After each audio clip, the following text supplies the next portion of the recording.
yente ngi nii yente ngi nii kenn jotu ci sëñ Tuuba yàlla rasulullahi alquran l'islam juróom-ñaar fukki at ak juróom la dund ci àdduna mës sa tiim mës sa faat waxtu Cheikhul Khadim moo rëdd tareet ba muy juróom benn mu jul baaram bi te ci digg bi ne yett yi laa séq ak yàlla yett yi laa séq ak jaam yi saa borom lu mu ma digal def naa ko musumaa def lu muy tere te lu mu dogal neex na la ilaha illallah yett yi laa séq ak jaam yi musuma cee tooñ kenn ku ma tooñ baal naa ko lu ma mbokk nañ kon bu dee digganteem ak boromam ahbudu rabbiya bi xayri sunnani ba'dal fara'i yu li minani guddeeg bëccëg may wéetal yàlla di ko jàmm kenn jotu ko ci digganteem ak boromam est-ce que lam yanxu nii sajjurun wala maayib xam nga tey mën nga ne bi ma dalee liggéey groupe Futurs Médias ba léegi mosuma fay ñëw benn yoon ñu ne ma def nga erreur ak yeex ngaa ñëw ak lu tax nga def sëñ Tuubaa nee na bu mu am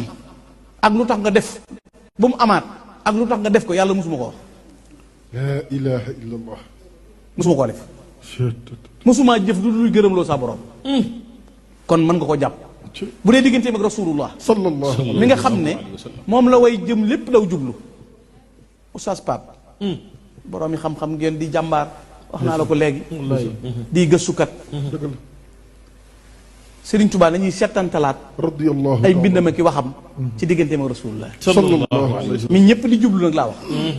moo ci ëpp lu mu bindu ku ma sa bind jëm ci moom est-ce que gën a metti fu mu bindee est-ce que gën a neex lu mu bindee est-ce que gën a wér lu mu bind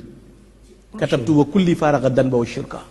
la ilaha amul benn bakkaal amul bokkaale wéetal yàlla Cheikhul Khadim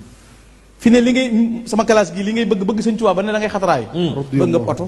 bëgg nga soxna bëgg ngay doom bëgg nga kër gu rafet waaw dëgg la Sëñ Tuubaa ne sama xol bii boo ko jeexee ba seet ko ba mu jeex doom amu ci place alal amu ko ci ay soxna amu ko ci rasulullah képp a ko fe sallallahu alayhi wa sallam ay xarim day fàtte naa bëgg lépp ndax Muhammadu rasulullah